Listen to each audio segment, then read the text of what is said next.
going to be talking about Q&A, very fun, about my master's education, master's journey, and master's experience. Please join me still till the end to get all the juicy details. Yeah, so my name is Charity. I'm a certified nutritionist in Kenya, and I'm also a mental wellness advocate. I can say I'm a researcher too, yeah, because that's what I'm doing for my master's. And I hope this episode will be enlightening to you. Anyone who is aspiring to go back to school and do their master's, please stay till the end and don't forget to share and also subscribe and follow me on all my social media platforms to get nutrition and nutrition related issues. Yeah, so without further ado, let's start with the first question. Is what inspired me to pursue my master's in nutrition? What can I say inspired me? I think I just wanted to have a uniform study. Like for my undergraduate, I did nutrition, and I wanted also for my master's to be about nutrition, and hopefully for my PhD will be the same. And also I'm passionate about nutrition, healthy living, healthy lifestyle, and just the role of nutrition as a preventative measure for most of these lifestyle diseases. I always love to leave this graph of mine talking about the rise in the NCDs, and this is according to the International Diabetic Federation, the rise in non-communicable diseases. I just want to be someone who is working behind the scenes to just amp up our research work and show like what we are doing as nutritionists, this evidence-based that have methods that are being applied, interventions that are well researched. So I think that was just basically my thought process, and I wanted to be behind all the policies that are being made. So I feel like that also inspired me to do my master's, and also money and a lot of opportunities that come with you being a master's holder or someone who has done their postgraduate studies. So I feel like those are just basically what inspired me to go and do nutrition. Yeah. So the second question is, how did you choose that specific area of focus? I feel like I've already talked about this. I love nutrition. I'm passionate about nutrition. I'm passionate about the rise in this non-communicable disease in Kenya, and I've worked in the hospital setting to know the complications and the consequences that arise from most of these non-communicable diseases. If there's something that we can do about them, why shouldn't we do something? Yeah, so I feel like that is what made me just stick to nutrition and just continue being working behind the scenes to just showcase what nutrition can do and the long-term benefits and impact of nutrition in preventative medicine. Yeah. And then another question is, what was your reaction when you got accepted? Back then I don't think I had a reaction, because I knew definitely I was going to be called back, but I was so excited. I was like, you know what, I'm just starting this new journey, because I felt like I immediately started my master's after my undergraduate. I think after my graduation as an undergraduate, I immediately applied to start my postgraduate studies, and I'll talk about why it has taken me this long, so stay tuned. And also because my parents are into academics, so I feel like most of us in our family, my siblings, we are really advanced in our education level. So I feel like that is also another thing that really inspired and pushed me to do my master's. And when I was accepted, they were quite happy. Yeah. So another question is, what does a typical day look like in a life of a master's student? I think I'll talk about because we do like a year of coursework and a year of doing your dissertation or writing your thesis that involves data collection, analysis, and presentation, and coming up with your book. So I feel like for me, a typical day of a master's student is quite hectic, because you'll have to read. That's why I said when you go back to school, you have to love reading, because you can have classes during the day. And with masters, I usually tell people, undergraduate, we used to, if you are too many in class, you used to be divided into groups, and then you're given an assignment to do. But during your master's study, you're given a topic to intensively research, and you're the one who's going to be teaching the class.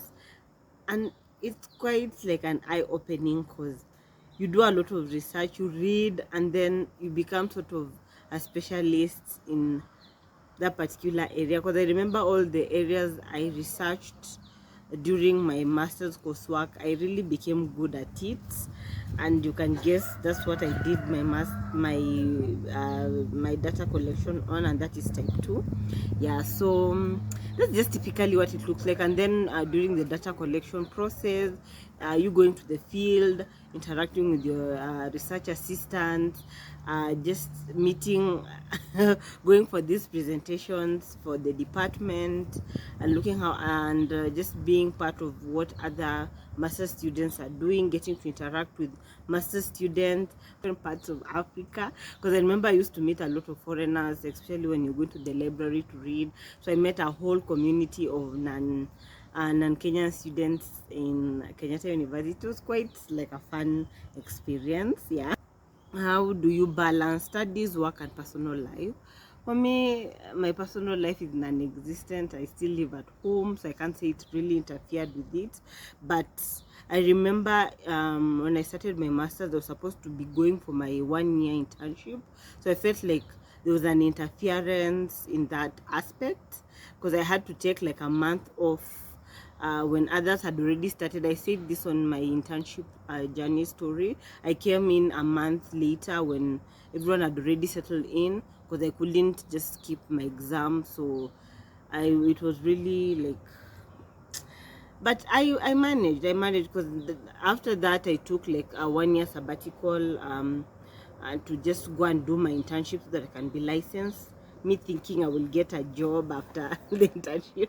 I talked about this in my depression story, so I felt like that is where most of my problems and why it took long came. Because for me, I tell people, when you set your mind to doing your masters, just focus on doing your masters. Don't have any other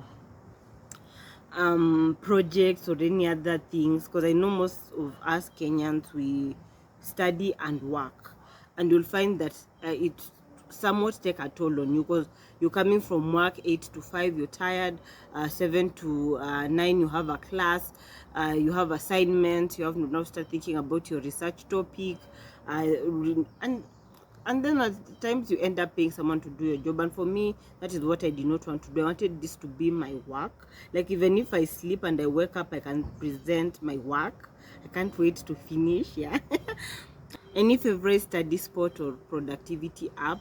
For me, I am a planner, so I love the outdoor. If you've noticed on my YouTube channel, most of my episodes are outdoors. I just love the nature, but most of the time I love studying early in the morning. And this is a hack I'll give people. Just assess yourself. There are people who work well morning hours, there are people who work well during the day, and there are people who work well in the evening. So for me, I assessed myself and I noticed I'm productive in the morning hours. So I used to wake up early, and that is when I do my huge chunk of studying, so that I can now have the day to do my digital content creation, go to work for my internship and everything. So I felt like that hack really worked for me, because I used to say I will study during the day, but during the day I noticed there's a lot of distraction. I'm easily distracted by my phone. Everyone is awake, posting on social media. So for me, what I did is I just chose the morning hours. My phone is off. I'm studying for 3 hours or 4, and then when I'm done, I can now sleep or do anything, any other activity I wanted to do during the day. The question is, what is the most challenging part of my journey so far? I feel like there's a lot to say about this question, but I feel like for me, my procrastination, because I feel like I easily give up. And you know, when you're doing your masters, you are the one who went back to school to study, so there's no one who will be following you. Okay, if you have good supervisors, yes, but no one will be following you to do a job for you. If you decide to do coursework and then you take a break and come and do your project or your thesis, that is really a bad idea. But for me, the most challenging part was procrastination. And I think this I'll talk about when I've graduated, but I feel like procrastination, because I used to procrastinate a lot. And then during my depressive state, I also took time off. and then coming back to just really now do my thesis was really difficult. And then the whole not funded, if you find a funded or a scholarship masters, please take it, because getting money off your pocket sometimes is quite hard, because you have to pay your research assistant, you have to pay the people who are helping you with the whole data collection process, but don't pay your study participants because they'll give you biased data. So yeah, it was quite like difficult, and up to now I'm almost done, but it's been quite a journey. I think I'll talk about a candid just experience, not the Q&A. Sharing a moment, share a moment when you felt truly accomplished. That is another question. I feel like when I got accomplished when I finished my data collection, and I can proudly say I felt good, because I felt like that was the most challenging part of the whole process, because you're going to the field, you're interacting with type 2 diabetic patients, and those people are very stubborn. Oh, if you've worked in the healthcare facility, you know what I mean. Those people have a lot of problems, they have mood swings, and they easily get tired, because when there's fluctuation in the sugars, they're going to give you different sides of them, and you will not know if what they're saying is true or not. So I felt like when I finished my data collection process, I was quite proud of myself. And then another question is, have you ever experienced imposter syndrome during your journey? Gladly, I can say yes. I talked about imposter syndrome in my previous episode, and sometimes when I was collecting my data, and I felt like when I was presenting my concept paper, I also felt as sort of imposter syndrome. And then when I presented my master's, I also felt imposter syndrome, because it was quite difficult, because you're saying and you really don't believe what you're saying, and then you feel like other people in the panel are not believing what you're saying. And back then my concept paper, we presented it before COVID, so you had to present in front of everyone. But when COVID hit and I presented my proposal to the department and the school, it was virtual, so you don't know who is behind the camera. So that was quite easy, but sometimes I felt imposter syndrome. And also during my data collection, when the study participants are asking you, so how will the study benefits us, and you're trying to explain to them the benefits of the study and how it's going to inform the policies that are going to help them in the long run, and some of them don't believe it. So you just find yourself facing a lot of imposter syndrome. Another question is, have you met anyone during your journey who had a big impact on you? I can say yes. I feel like during my whole study process, I met a lot of good people, people who have psych to read, so they motivate and push you to also read. And I feel like the class I was in, we were very few of us, so we easily got in touch with each other. So we really motivated and pushed, though because of my procrastination and other things happening, most of them finished before I did. So it makes me feel some type of way, but hopefully I'll get there. One day you just see me with a gown, a master's gown. I can't wait. Yeah, so I felt like most of my classmates, also my supervisors, and the people I met during my data collection really made a huge impact to me, and they've really been very supportive. My best friend, they keep on checking on me, asking, okay, where are you? No. Are you almost done, or are you just lacking off? Because I know when procrastination takes over, it's quite difficult. And is how has your perspective on nutrition changed since you started your master's? For me, I can say I've seen a different side of nutrition. I've seen how research can impact nutrition, so I feel like it has changed my 2,000 years later. perspective. Wow, my perspective to just a whole different ball game. Because when you're doing your undergraduate, some of us were just doing because we thought nutrition was the it thing. But when you go back to school because you've decided to do it doing your master's, I feel like I have a broader sense of the whole picture. And I feel like for me, that's why I promote functional nutrition. This is just about individualization of your nutrition care process, and then knowing the culture and how nutrition can impact the policy. So I feel like doing my master's has really just broadened my thought process. So what are my goals after graduation? I'm really yearning for that graduation, guys. Really don't know, but my goals is just to continue where I am right now, but I'm going to push my brand, Charity Safe Haven.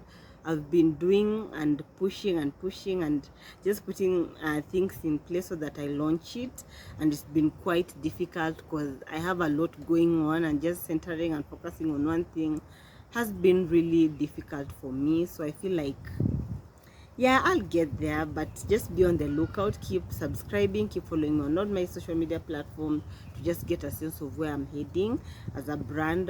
Charity Safe Haven, I recently changed the logo and I feel good about it. I'm a creative person, so I don't like just staying with one thing. If I can change and make it better, I will. The second last question is, what's the one thing you wish you knew before starting? And I feel like for me, before I started my masters, I used to think I know it all, and I feel like when you get into masters, just have an open mind. Just know, be open to learning, because most of the time during your masters you'll be taught by professors and people who have been in the field for a long time. And I feel like most of us, we go back to doing our masters when we've already like started our work experience, so you feel like you know it all, but getting to class and you're like, I actually don't know everything. And it's such a beautiful journey to be in on, and that's why for me, I encourage people to go back to school and study. If you have the time, please go back and study. It's quite a good thing to just improve yourself, and then I feel like people take you seriously when you're doing your masters, and this is from my own experience. Yeah. And then the last question is, any advice for aspiring masters students? I feel like have your goals. For me right now as an adult, I will gladly tell you, have a goal of why you're doing your masters. Ask yourself and be clear about, why am I doing my masters? Why am I going back to school? Because I feel like most of the time postgraduate, you're paying for yourself. If your parent is not financing you, you've decided to go back to school. You've decided to take time and go back to school. So have a clear goal, have a clear reason why you're doing your masters, and then with this clarity, this goals, they'll be able to help you stay motivated, especially on tough days. Because there are days I used to cry. I cried to my parents. I'm like, you know what, me nimechoka na masters. My siblings, I'm like, me nitaacha. Like, I just can't. Like, it's not worth it. Why am I doing my masters? I don't know how many times I've just sat down and I've told myself I give up. And then when I wake up the next day, I'm like, you know what? You had a reason why you started your masters. Toughen up and just continue doing what you know how to do best. Masters, especially in Kenya. And then the last helpful tip I'll share is, don't be afraid to ask for help if you don't know.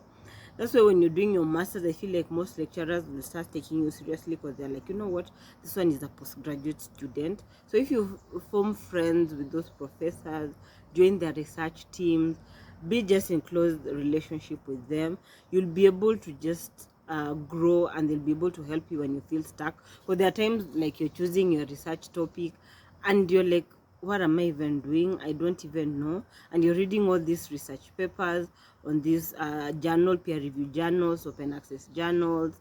You're paying for journals, you're on Google Scholar, and you actually don't understand what you're doing. They'll be able to help you. And I feel like also join these peer review journal clubs, and just think that will be able to help you and push you and keep you accountable in all this journey. I'm sorry this episode has been long, but that's all I had for today, because I have a lot to say. I think I'll record a part 2 to just continue talking about my master's experience, and also encouraging a student or an aspiring nutritionist or a nutritionist who's thinking about going back to school to just go and do it. Yeah, so thank you so much for staying till the end. Thank you so much for watching. Don't forget to subscribe to my YouTube channel. Follow me on all my social media platforms at charitysafehaven to get all the latest nutrition information and posters and easy to understand language. Yeah.